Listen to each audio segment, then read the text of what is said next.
نوم نوم نوم نوم، أكل كسل. هذا الكون يا عباد الله معبد، ما هواش معلف. والطريق ده والسكة دي عايزة رجال، عايزة رجال صدقوا ما عاهدوا الله عليه. شوف يقول ايه: فمنهم من قضى نحبه ومنهم من ينتظر وما بدلوا تبديلا، وكأي من نبي قاتل معه ربيون كثير فما وهنوا لما أصابهم في سبيل الله وما ضعفوا وما استكانوا. دي لا عايزة وهن ولا ضعف ولا استكانة. الوهن يعني ايه؟ قلة الهمة النفسية. قرين يضحك عليك فماسك القرآن، هقعد اقرا يقول له انا مش فاهم، اصل انا مش حاسس بخشوع. مش مهم خشوع، اقرا.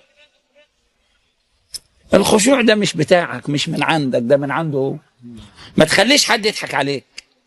فيدخل الشيطان يقول لك انا حاسس ان الورد اليومين دول مش متلذذ انا بيه. امال ليه الحكايه يعني؟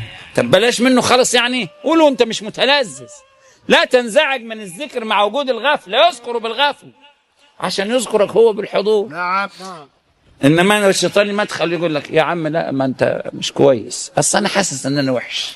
طب وحش؟ ان الحسنات يذهبن السيئات.